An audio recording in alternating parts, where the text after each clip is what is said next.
যারা অন্তর্বর্তী সরকার ওদের তো উচিত যে আমরা যেহেতু এরকম করছি তাহলে আমরা বাজার সমস্ত দামগুলা ঘুরে ঠিক করি। সব জায়গায় লুটপাট, সব দুর্নীতি, কিছু করলো না, আরো মানুষের ক্ষতি করছে, ওরা আরো মানুষের ক্ষতি করছে। যে সরকারই আসুক কেউই ঘরে খাবার দিয়ে আসবে না। 1000 টাকা নদীর চিংড়ি মাছ, 1000 টাকা এই মাছ 1400-1500 টাকা, গুলোকে মধ্যবিত্ত মানুষ কিনে খাইতে পারবো? যারা কিনতে পারে তারা খাইতে পারে, যারা নর্মাল ফ্যামিলি এদের তো এরা হয়েছে মানে আকাশ ছোঁয়া, এটা তো শুধু তাদের দেখেই যায়, খাইতে পারে না। ছাড়ির মাংস বলে ওটাও 400-500 টাকা কেজি, তাহলে একটা সাধারণ মানুষের জন্য এটা সম্ভব না। গত সপ্তাহ তুলনায় মাছের দাম বাড়ে নাই, ওই একই দামই আছে আর মোটামুটি আর কি। শিং মাছ গত সপ্তাহে 350 বেচছি, এই সপ্তাহে 330 টাকা বেচছি, আরও দাম কমছে একটু বর্তমানে। আগের সপ্তাহে এই সপ্তাহে আরো 50 টাকা কেজিতে কম আছে। যদি খাবারের দাম কমে তাহলে গরুর মাংস কম, খাসির মাংস কম, এটা সম্ভব কমা। লাল ডিম হইলো 120 টাকা ডজন, সাদা ফার্ম যেটা ওইটা হইলো 110 টাকা ডজন, দেশি ডিম হইলো আপনার 200 টাকা ডজন, কয়েল প্যাকেট ডিম হইলো আপনার 45 টাকা ডজন, হাঁস হইলো 190 টাকা ডজন। না বাড়েও নাই কমেও নাই, আজকে প্রায় 2 মাস যাবত একই পরিস্থিতি আছে। আমার কাছে বোয়াল মাছ আছে, বান মাছ আছে, পোয়া মাছ আছে, রুই মাছ আছে, তেলাপিয়া মাছ আছে, শিং মাছ আছে, কই মাছ আছে, আবার পাঙাশ মাছ আছে। বোয়াল মাছ 320 টাকা কেজি বেচছে, বান মাছ বেচছে 550, কই মাছ বেচছে 240, তেলাপিয়া বেচছে 120 টাকা 30 টাকা, পাঙাশ বেচছে 130 টাকা 40 টাকা 50 টাকা। গত সপ্তাহ তুলনায় মাছের দাম বাড়ে নাই, ওই একই দামই আছে আর মোটামুটি আর কি। শিং মাছ গত সপ্তাহে 350 বেচছি, এই সপ্তাহে 330 টাকা বেচছি, আরও দাম কমছে একটু বর্তমানে। 200 টাকা লিটার, 400 টাকা, পাই মাছে 1000 টাকা, চিংড়ি আছে 500 টাকা, আইর মাছ আছে 500 টাকা। আগের সপ্তাহে এই সপ্তাহে আরো 50 টাকা কেজিতে কম আছে। কিছু কিছু মাছের ক্ষেত্রে বাড়তি, সব মাছে না। চিংড়ি মাছ, বড় চিংড়ি মাছ, ওইসবের ইলিশ মাছ ওইগুলা বাড়তি, সব মাছ বাড়তি না, মোটামুটি কমই আছে। গেছে সপ্তাহে চেয়ে এই সপ্তাহে 50 টাকা কম আছে।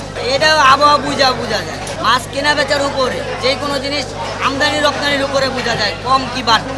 এখন মাছের আমদানি ভালো, দামের দিক দিয়ে কম আছে। 780 টাকা আপু কেজি। আগের সপ্তাহে এটাই ছিল, রমজানের ভিতরে এটাই ছিল। দাম এখনো কমে নাই, বাড়ে নাই, কিন্তু গরু গোস্ত যেখান থেকে আসে এখানে গরুর দাম অনেক বাড়ছে ভাই। আমরা বাড়াইতে পারতেছি না, কাস্টমার কম, এই জন্য অনেক কাস্টমার কম। গরুর মাংস রমজানের আগে চলছে 750 টাকা, তারপর রমজানে আসার পরে 780 টাকা হয়েছে, এখন পর্যন্ত আর কমে নাই। আর এটা বাড়ার কারণ হয়েছে ওইটা যে পাইকারি বাজারগুলো যেখানে ওই জায়গা থেকে যদি দাম কমে তাইলে এখানেও কমবে, আর যদি ওই জায়গায় না কমে তাইলে এখানে মানে কমানোর কোনো সিস্টেম নাই। খাসি যেটা অরিজিনাল খাসি ওইটা ছিল 1200 টাকা, 1250 টাকা, তাই এখন একটু দাম কমছে, এখন 1150 টাকা বিক্রি হয়, অ্যাভেলেবেল হইতেছে। আর যেটা বকরি মানে মহিলা ছাগল যেটা, ওইটা 1050।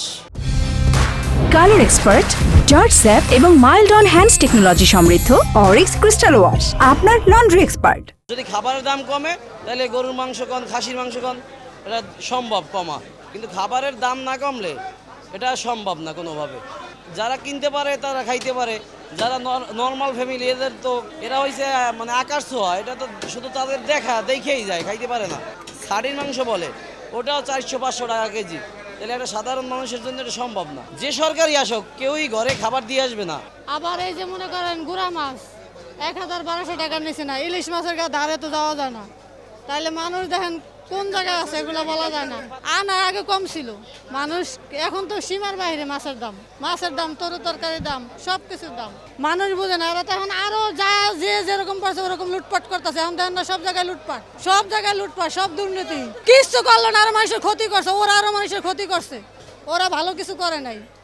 আপনি সব জায়গায় দেখেন না, কোথাও মেয়ে নিরাপত্তা নাই, কোনো বাসায় নিরাপত্তা নাই, কোনো বাজারে দেখেন মাছ মধ্যবিত্ত মানুষের কিনে খাওয়ার তৌফিক নাই। যারা অন্তর্বর্তী সরকার ওদের তো উচিত যে আমরা যেহেতু এরকম করছি তাহলে আমরা বাজার সমস্ত দামগুলা ঘুরে ঠিক করি, যেমন তেলের দাম, জিনিসের দাম, তরু তরকারির দাম, সব কিছুর দাম। ওরা তো কিছু করে না, ওরা আসছে ওদের পকেটে ভরতাছে। 1000 টাকা নদীর চিংড়ি মাছ, 1000 টাকা এই মাছ 1400-1500 টাকা, গুলোকে মধ্যবিত্ত মানুষ কিনে খাইতে পারবো?